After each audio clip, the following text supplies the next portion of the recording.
নিম গাছ। লিখেছেন বনফুল।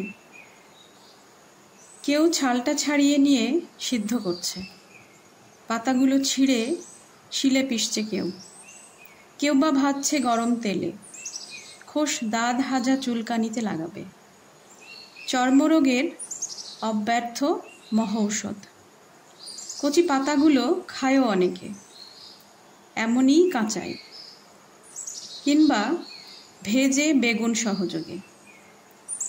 যকৃতের পক্ষে ভারী উপকার। কচি ডালগুলো ভেঙে চিবোয় কত লোক, দাঁত ভালো থাকে। কবিরাজরা প্রশংসায় পঞ্চমুখ। বাড়ির পাশে গজালে বিজ্ঞরা খুশি হন, বলে নিমের হাওয়া ভালো, থাক, কেটো না। কাটে না, কিন্তু যত্নও করে না। আবর্জনা জমে এসে চারিদিকে, শান দিয়ে বাঁধিয়েও দেয় কেউ, সে আর এক আবর্জনা। হঠাৎ একদিন একটা নতুন ধরনের লোক এলো, মুগ্ধ দৃষ্টিতে চেয়ে রইল নিম গাছের দিকে।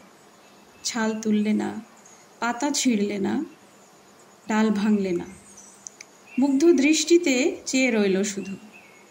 বলে উঠল, বাহ, কি সুন্দর পাতাগুলি, কি রূপ, থোকা থোকা ফুলেরই বা কি বাহার। এক ঝাঁক নক্ষত্র নেমে এসেছে যেন নীলাকাশ থেকে সবুজ সায়রে। বাহ! খানিকক্ষণ চেয়ে থেকে চলে গেল। কবিরাজ নয়, কবি।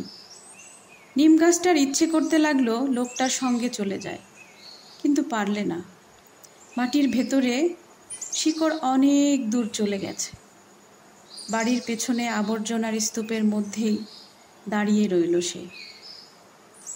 ওদের বাড়ির গৃহকর্ম নিপুণা লক্ষ্মী বউটার ঠিক এক দশা।